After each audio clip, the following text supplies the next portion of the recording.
नमस्कार सर्वांना, Rupali delicious kitchen मध्ये आपलं स्वागत आहे।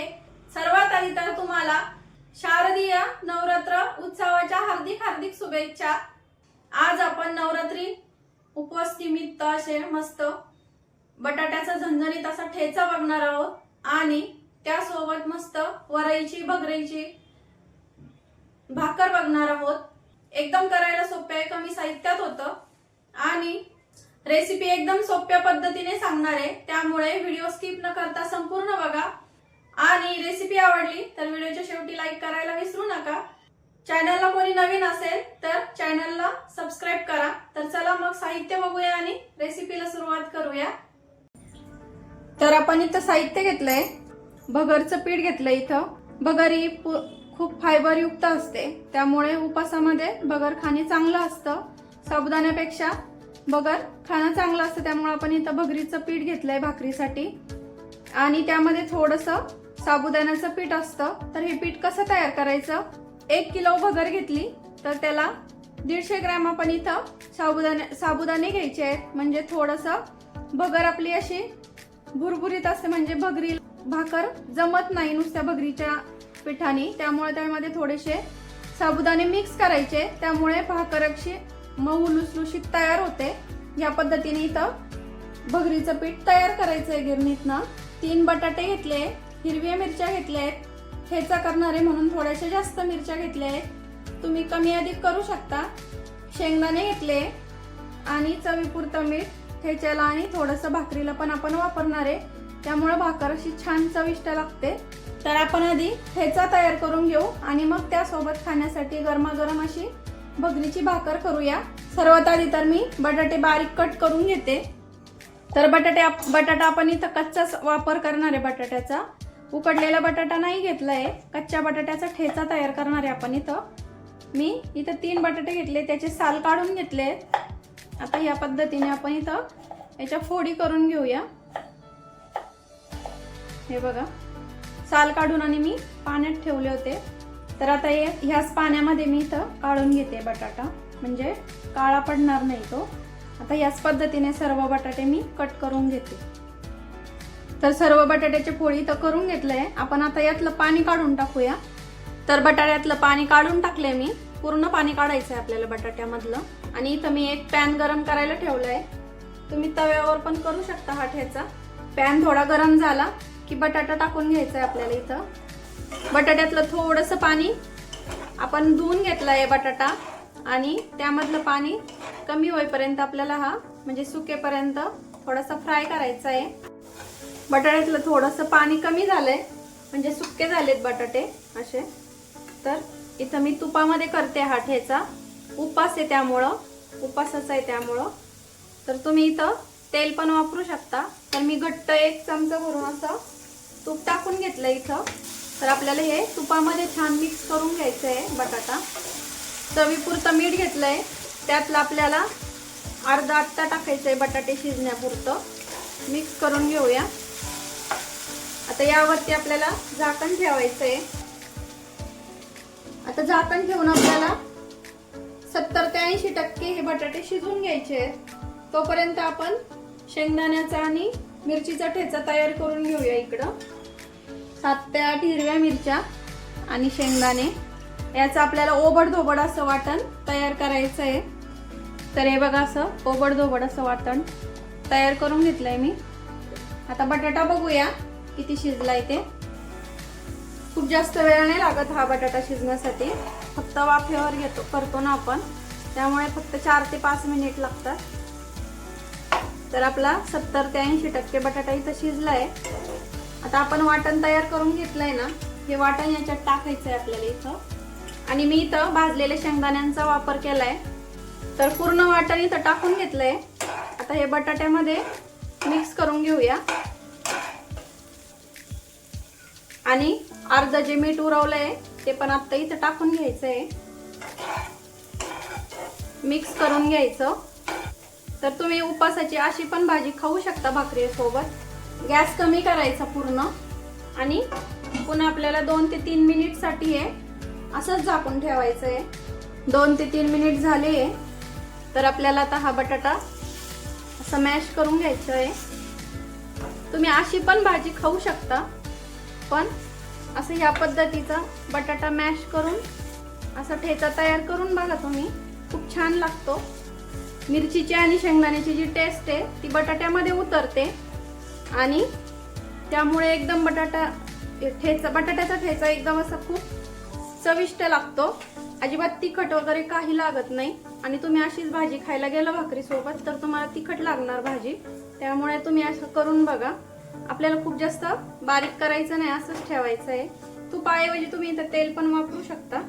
अगदी 5 ते 7 मिनिट मध्ये तयार होतो हा ठेचा. हे बघा, या पद्धतीने ठेवायचं आहे आपल्याला. खूप जास्त असं बारीक नाही करायचं. आता गॅस फुल करायचा इथं आणि छान परतून घ्यायचा आहे 5 मिनिट साठी, असा मस्त कुरकुरीत होईपर्यंत. आता मी हा ठेचा परतून घेते आणि झाकण वगैरे काही ठेवायची आता गरज नाहीये, कारण आपले बटाटे छान शिजले. आता फक्त हिरव्या मिरचीचा जो थोडाफार कच्चेपणा राहिला असेल तो इथं परतून घ्यायचा आहे, जेणेकरून ठेचा अजिबात तिखट लागणार नाही आणि आणखीन असा कुरकुरीत असा छान लागेल, असा खरपूस लागेल. आता 5 मिनिट मी हा ठेचा छान परतून घेते. तर 5 मिनिट झाले, बघूया कसं झालंय. असं एकदम छान कुरकुरीत दिसतोय. थोडेफार अख्खे शेंगदाणे राहिले ते पण छान असे कुरकुरीत परतले इथं आणि मिरचीचा पण कच्चेपणा कमी झालेला असणार आहे. आता हे बाजूला काढून ठेवूया आणि मस्त गरमागरम या सोबत आपण वरईची भाकर करून घेऊया. तर वरईची भाकर करण्यासाठी आपण पाणी थोडंसं कोमट करणार आहे, जेणेकरून भाकर अशी मऊ लुसलुशीत तयार होणार आपली आणि अजिबात कुठं चिरणार नाही. त्यासाठी आपल्याला पाणी कोमट वापरायचं आहे. इथं पाणी आता थोडंसं कोमट करून घेऊया. खूप जास्त गरम नाही करायची गरज. तर आपलं पाणी कोमट झालंय. पाणी काढून घेऊया खाली आणि तवा ठेवून घेऊया. इथं मीडियम गॅसवर ठेवायचा, म्हणजे भाकरी होईपर्यंत तवा छान गरम होईल. तर आपण इथं आता भाकरी करून घेऊया. इथं वरईचं पीठ मी चाळून घेतलंय छान. तर थोडं थोडं करत पाणी टाकून आपण इथं हे पीठ भिजून घेऊया. वरईमध्ये खूप प्रमाणामध्ये फायबर असतं आणि त्याला अजिबात चिकटपणा नसतो. त्यामुळे थोडं साबुदाण्याचं पीठ वापरायचं इथं आणि कोमट पाण्याचा वापर करायचा. त्यामुळे भाकरी अशी छान मऊ लुसलुशीत होते. अजिबात वातळ वगैरे काही होत नाही. एकदम अशी ज्वारीच्या भाकरीसारखी भाकरी तयार होते इथेही. तर असं मऊ आपल्याला पीठ हे मळून घ्यायचं इथं. हे बघा, तुम्हाला वाटणार सुद्धा नाही तुम्ही वरईची भाकरी करताय म्हणून. तुम्हाला जे प्रमाण सांगितलंय ना गिरणीतनं पीठ दळून आणायचं, त्या प्रमाणानुसार तुम्ही वरई आणि साबुदाणे दळून आणा. एकदम छान भाकर जमते. आता छान पीठ असं मळून मळून घ्यायचंय, एकजीव छान गोळा तयार होईपर्यंत. जसं आपण दररोज भाकरी बनवतो ना त्या पद्धतीने. तर हे बघू शकता, असं छान एक गोळा तयार झालाय. मस्त मळून घेतलंय पीठ मी. यातला आपण एक छोटा गोळा काढून घेऊया. तुम्हाला किती मोठी भाकरी करायची आहे त्यानुसार इथं एक छोटा गोळा काढून घ्यायचा. आता मी एवढ्या पिठाच्या 3 भाकरी करणार आहे. खूप जास्त मोठ्या नाही किंवा खूप जास्त छोट्या नाही. मस्त असा गोळा तयार करून घ्यायचा आणि सुक्क पीठ थोडंसं घ्यायचंय खाली. तुम्हाला परातीत जमत नसेल तर तुम्ही इथं पोळपाटाचा वापर करू शकता. खूप जास्त पण नाही घ्यायचं आणि खूप कमी पण नाही घ्यायचं. आता अलगद हाताने आपल्याला इथं भाकरी थापून घ्यायची आहे. एका हाताने भाकरी थापायची आणि दुसऱ्या हाताने साईडला कडेला हात लावायचा भाकरीच्या, म्हणजे भाकरी अशी छान गोल गरगरीत होते आणि अजिबात चिरत नाही. मधून मधून हाताला भाकरी अशी चिटकते वाटलं तर हाताला थोडंसं पीठ घ्यायचं आणि आपल्याला ही भाकरी अशी थापून घ्यायची आहे.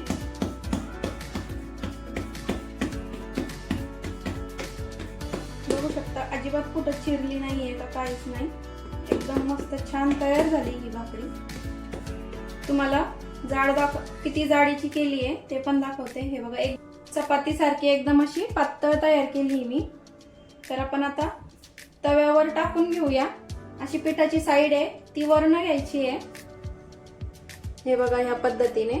आणि आपण ज्वारीच्या बाजरीच्या भाकरीला जसं पाणी लावतो त्याच पद्धतीने आपल्याला इथं पाणी लावून घ्यायचंय भाकरीला.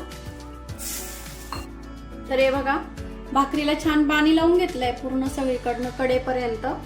अजिबात सुकी ठेवायची नाही ही भाकरी. आणि वरवरनं थोडीशी सुकायला लागली की भाकरी पलटून घ्यायची आपल्याला. ही थोडीशी सुकली की उलटण्याच्या साह्याने आपण ही भाकरी पलटून घेऊया. हे बघा.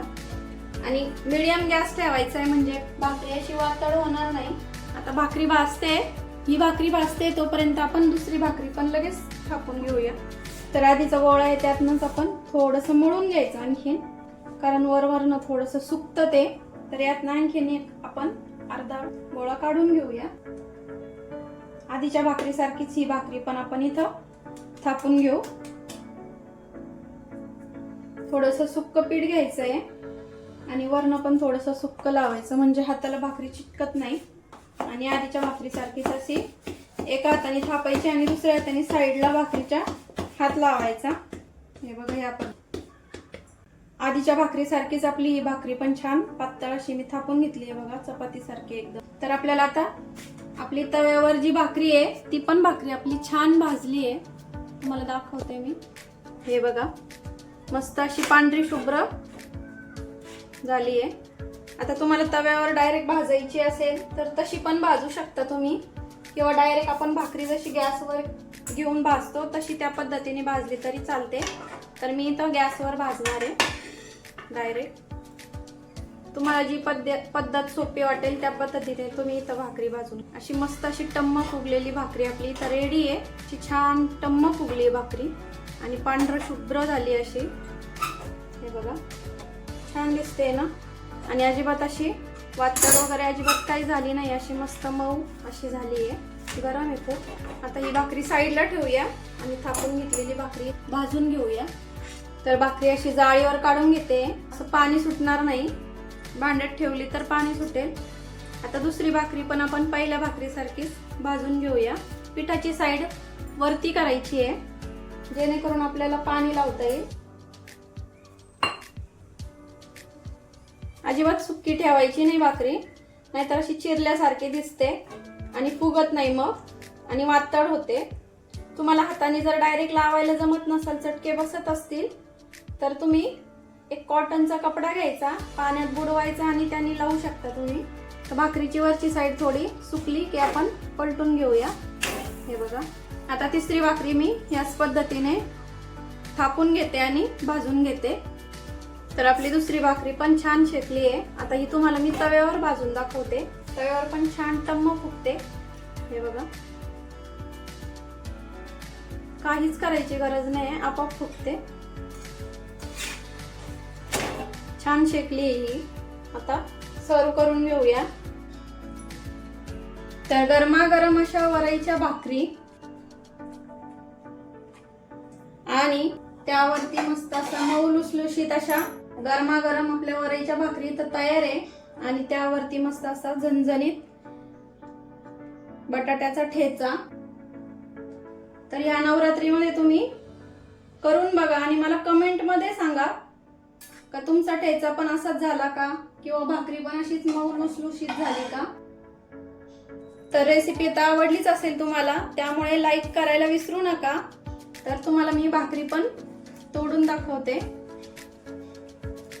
हे बघा, आणि एकदम अशी सॉफ्ट झाली आहे, अजिबात अशी कडक आणि वातड अशी झाली नाहीये. तर मस्त अशी गरमागरम अशी वरईची भाकर आणि त्यासोबत असा मस्त गरमागरम असा ठेचा. तर नक्की ट्राय करा तुम्ही आणि मला कमेंट मध्ये सांगा. रेसिपी आवडली असेल तर लाईक, शेअर, सबस्क्राईब करायला विसरू नका. रेसिपी नक्की ट्राय करा, कारण घरचं जेवण हे खरंच स्वादिष्ट असतं. अशाच नवीन छान छान रेसिपी सोबत पुन्हा भेटूया. तोपर्यंत बाय बाय.